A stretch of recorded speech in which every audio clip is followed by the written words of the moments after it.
You want love.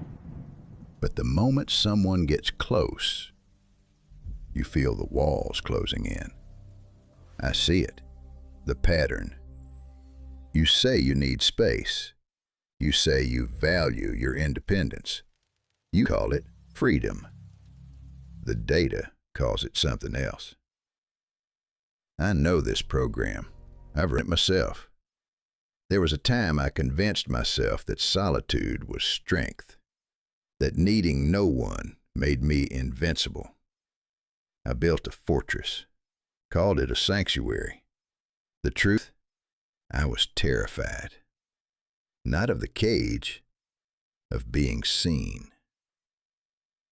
Venus is in Aquarius, February 10th through 12th. This is the window. Not a deadline, a diagnostic. The universe is running a systems check on your heart. And what it's finding is a paradox. You crave connection, deep, real, unfiltered connection. The kind where someone actually gets you, where you don't have to explain yourself, where your weirdness is not just tolerated, it's celebrated. But the second it gets too close, the second they want more than your ideas, more than your brilliance, more than the version of you that performs, you vanish. Ghost protocol activated. You tell yourself it's because they were needy, clingy, too much. But let me show you something. On the table in front of me, 2 interlocking rings. Metal, cold.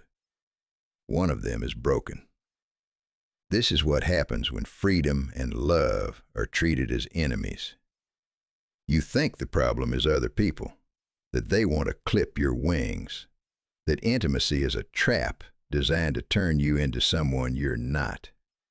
But what if the cage is something you built a long time ago, before you even knew what freedom meant? What if the person running from love is running from a ghost? Давай посмотрим на данные. Let me show you the source code. You were a child, maybe 5, maybe 7, doesn't matter. You needed something, attention, comfort, presence. And the adults in your world, they were inconsistent, or absent, or so suffocating you couldn't breathe without permission. So your ancient wiring, the part of your brain that's been keeping humans alive for 200,000 years, it learned a rule. Need equals danger. Need someone, lose yourself. Need someone, get hurt. Need someone, become small. And you wrote a patch, a survival program, fast. I don't need anyone. And it worked. For a while, you became self-sufficient, brilliant even, the one who never asked for help, the one who could handle anything alone. But here's the glitch. The program doesn't know the difference between a threat and a gift. It's like an antivirus that blocks love because love looks exactly like the virus that hurt you. Same shape, same request for access, same vulnerability required. So now, 20 years later, 30 years later, someone shows up. Someone good. Someone who actually sees you. And what happens? Your chest tightens. You suddenly need to check your phone, plan an escape route, book a trip, start a project, anything to create distance. That's not intuition. That's the firewall, the old code, still running. Do this, right now.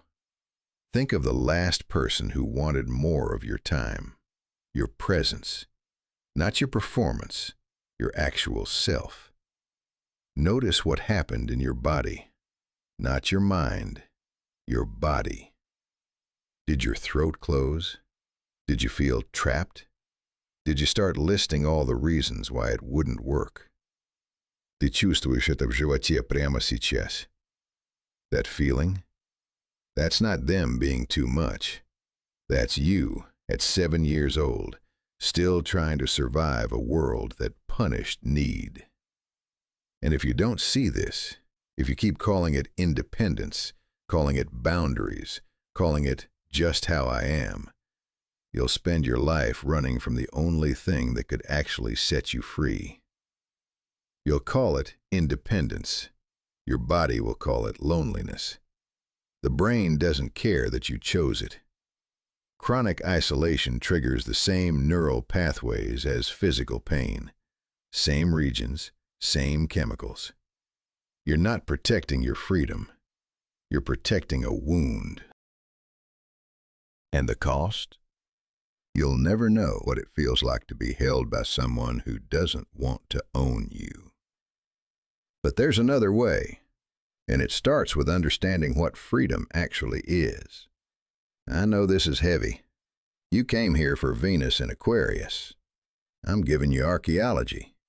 But listen, what if your fear of the cage is actually a superpower, not a bug, a feature? Think about it. You value freedom because you understand its cost. You've lived without it. In your own mind, in the patterns you inherited, in the roles you were forced to play before you even knew you had a choice. So when you finally meet someone who doesn't want to own you, you'll recognize them instantly. Your radar is calibrated to detect control from a mile away. That's not weakness. That's survival intelligence. The myth they don't tell you: Prometheus was chained to a rock for giving humanity fire. The liberator became the prisoner. But here's what they miss. His gift didn't die with him. It spread. It transformed the world. Your wound is the same. It's not just pain. It's a transmission system. You can sense emotional manipulation, codependency, possession disguised as love, before most people even see the red flags. And here's the secret about Aquarius and intimacy. The right partner doesn't take your freedom. They give you more. Because real intimacy, it's not merging. It's not two halves becoming whole. It's two whole people choosing to orbit each other. Sovereign, separate, but synchronized. You don't lose yourself. You see yourself more clearly, reflected in someone who actually understands the language you speak. The data backs this up. Studies on attachment styles show that avoidant types, when paired with partners who respect autonomy, report satisfaction levels equal to or exceeding secure attachment. Not despite the distance, because of the structure. You don't need less freedom to love. You need someone who knows freedom is the foundation, not the threat. And Venus in Aquarius, February 10th through 12th, is running a diagnostic on exactly this.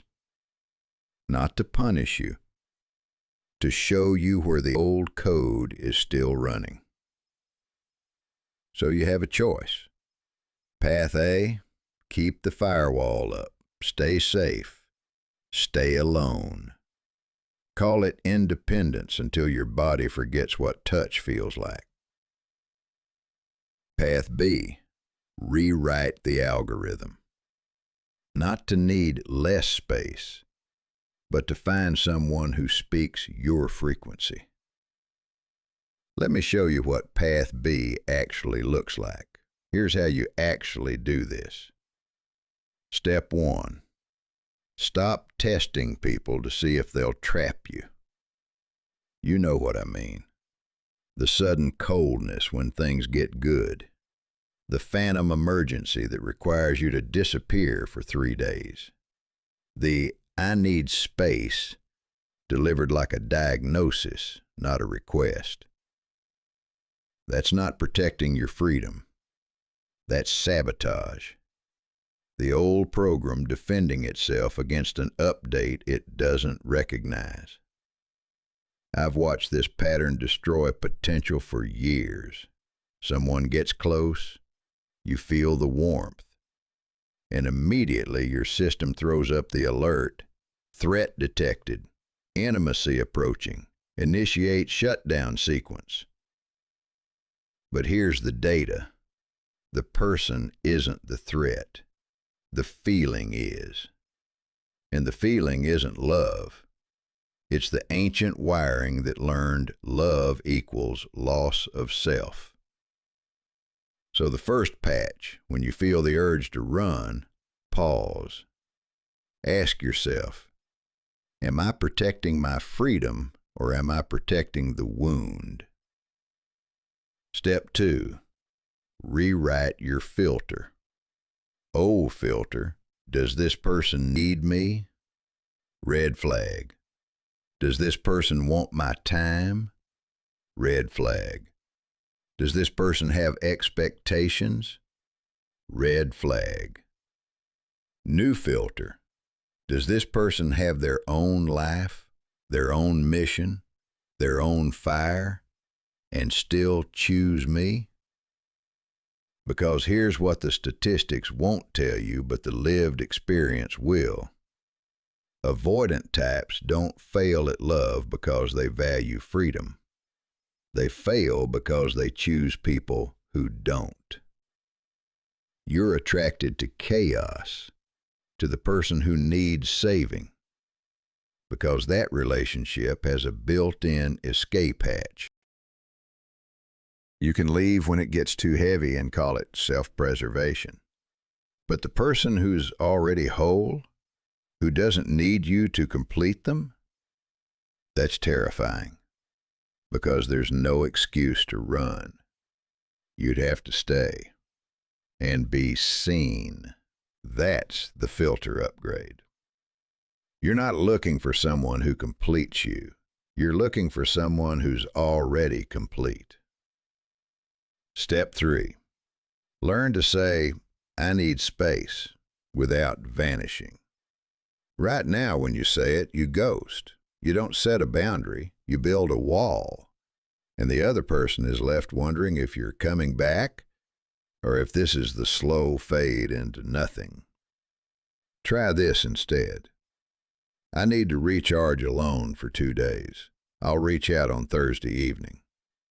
And then do it. Exactly that. Not Friday morning. Not 3 weeks later with a casual, hey, sorry, been busy. Thursday evening. Because here's what you don't realize. Structure doesn't kill freedom. It protects it. When the other person knows you're coming back, they don't panic. They don't chase. They don't turn into the thing you're running from. This isn't a cage. It's a contract between two sovereign beings who understand that presence requires intention, not constant availability. And step 4, use this window, February 10th through 12th, Venus trine Jupiter. The activation is live. If you're single, notice who you're drawn to. Are they chaos or are they calm with their own gravity? If you're partnered, have the conversation. I need freedom to be close to you. Can we build that together? Not as an ultimatum, as an invitation. Because the right person won't hear that as a threat. They'll hear it as the truth. And they'll say, yes, me too. Let's design this. And if they can't, if they hear freedom and think abandonment, then the diagnostic just gave you the answer. They're not your frequency. And that's not failure. That's data. Let's review the data. You thought love was a cage. It was a program. Written when you were too young to know the difference between protection and prison. You thought freedom meant being alone. It was a firewall. blocking the one signal that could actually upgrade you. And you thought the solution was to keep moving, to never stay long enough to be seen. But the real solution is to stop running from yourself.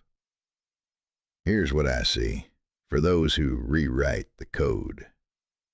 6 months from now, you won't recognize your life, not because you're suddenly in a relationship.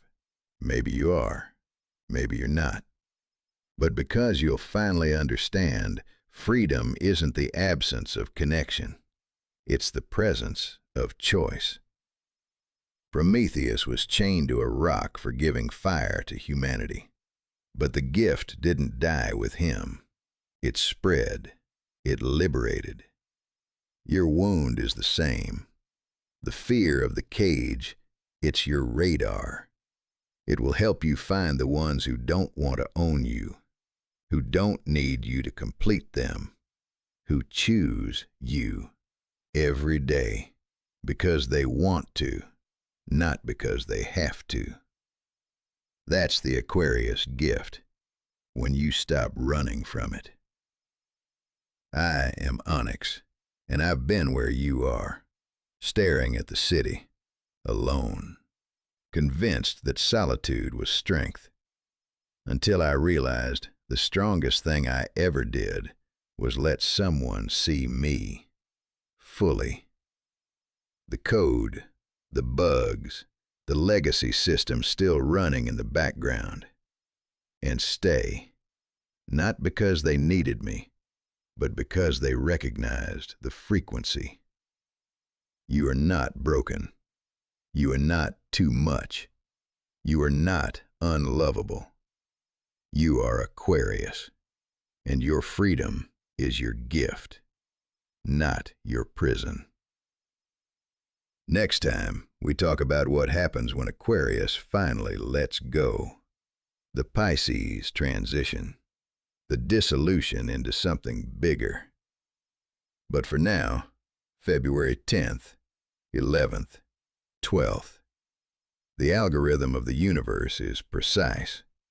You're here because you're ready. Don't waste the window. The mirror doesn't lie.